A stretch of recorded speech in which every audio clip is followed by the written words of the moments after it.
सूर्य को समझा फल माता और पिता के लाड़ प्यार में वानर बालक का लालन पालन होने लगा। बालक की किलकारियों से पूरा घर आनंदित होता रहता। आज संध्या काल का समय है। बाहर दालान में पालने में लेटा हुआ बालक खेल रहा है। पुत्र को खेलता देख माता अंजना बाहर बगीचे में फल फूल लेने के लिए चली गई। खेलते खेलते बालक को भूख लगने लगी। माता को पास न पाकर बालक अपने हाथ पैर उछाल उछाल कर रोने लगा। तभी बालक की नजर आकाश की ओर गई। उसने देखा कि दूर आकाश में लाल गोले सा कुछ चमक रहा है। वास्तव में तो वह अस्त होता हुआ सूर्य है, जो संध्या काल में अपनी लालिमा बिखेर रहा है। पर बालक को लगा कि वह तो कोई खाने की वस्तु है, कोई फल है। बस फिर तो बालक उस फल को पाने के लिए हाथ पैर पटकने लगा। यहां हमें एक महत्वपूर्ण बात को और जान लेना चाहिए। कहते हैं कि कपिराज केसरी के इस पुत्र को भगवान शिव और पवन देव ने अपना आशीर्वाद देते हुए अपना एक अंश भी दिया है। अंश देने का तात्पर्य है कि दोनों देवताओं ने अपनी अपनी शक्तियों का एक भाग उस बालक को प्रदान कर दिया है। ऐसा होने पर वह वानर बालक कोई साधारण बालक नहीं रह गया।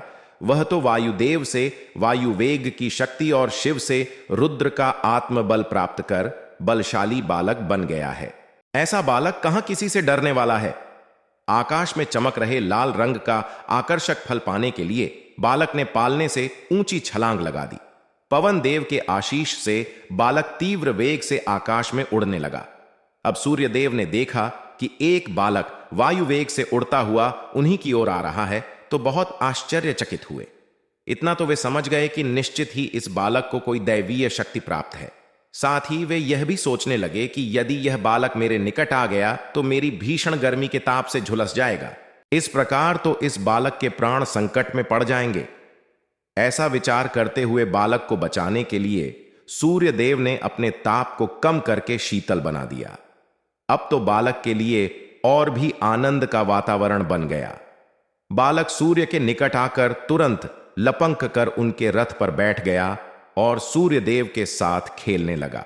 आज ही अमावस्या तिथि भी है और देव राहु को यह वरदान प्राप्त है कि प्रत्येक अमावस्या को वह सूर्य को अपना ग्रास बना सकता है। ग्रास बनाना अर्थात राहु अमावस्या पर सूर्य को निगल जाता है और इसीलिए सूर्य का प्रकाश नहीं मिलने के कारण अमावस्या को हमें चंद्रमा दिखाई नहीं देता और अमावस्या की रात्रि को आकाश में गहन अंधकार फैल जाता है। प्रकृति के इसी नियमानुसार राहु जब सूर्य को निगलने हेतु आया तो देखता है कि सूर्य के रथ पर तो एक दिव्य बालक बैठा सूर्य के साथ खेल रहा है। पर राहु को तो अपना काम करना ही है, इसलिए राहु सूर्य की ओर आगे बढ़ा। अब जैसे ही राहु सूर्य के निकट आया, बालक ने उसे देख लिया और सोचा कि यह भी कोई खाने की वस्तु ही है। बस फिर बालक ने झपटकर तुरंत ही राहु को अपनी मुट्ठी में पकड़ लिया। शिव की शक्ति से बलवान बालक की मुट्ठी से निकल पाना भला इतना सरल कहों है। राहु उस दिव्य बालक की मुट्ठी में जकड़ा छटपटाने लगा। बहुत देर तक प्रयत्न करने के उपरांत जैसे तैसे राहु बच निकला। मुट्ठी से छूटते ही राहु प्राण बचाकर दौड़ा और भयभीत होकर, मुझे बचाइए देवराज, मेरी रक्षा कीजिए। इंद्र, ऐसे चिल्लाता हुआ सीधा पहुंचा देवराज इंद्र के पास। किसी भी देव पर कोई संकट आता या कोई भी समस्या होती तो वे अपने राजा अर्थात देवताओं के राजा इंद्र के पास ही जाते। इंद्र ने राहु से पूरी बात ध्यानपूर्वक सुनी।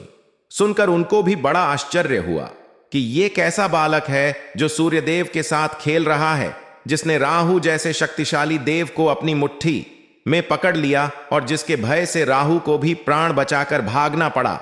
राहु की स्थिति देखकर इंद्र चिंतित भी हुए और साथ ही यह विचार भी आया कि उस बालक ने प्रकृति के नियम को तोड़ने का दुस्साहस किया है, अनुशासन भंग करके बहुत बड़ी गलती की है, इसीलिए इसका दंड तो उसे मिलना ही चाहिए। किसी बालक को उसकी त्रुटि का भान कराते हुए भविष्य के लिए सुधार लाने हेतु दंड नितांत ही आवश्यक है। दंड न मिले तो बच्चे निरंकुश होकर बिगड़ जाते हैं। ऐसा विचार कर इंद्र अपने सिंहासन से उठे और ऐरावत पर सवार होकर चल दिए। ऐरावत एक श्वेत रंग का विराट हाथी है जो सर्वशक्तिमान व अलौकिक है और देवराज इंद्र का वाहन है। अब ऐरावत हाथी पर सवार होकर इंद्र जब सूर्यदेव के निकट पहुंचे तो सबसे पहले उस बालक की दृष्टि उन पर पड़ गई। बालक ने सोचा कि यह विशालकाय श्वेत हाथी भी निश्चय ही कोई स्वादिष्ट खाने की वस्तु है। बस फिर तो बालक ऐरावत की ओर तेजी से झपटा।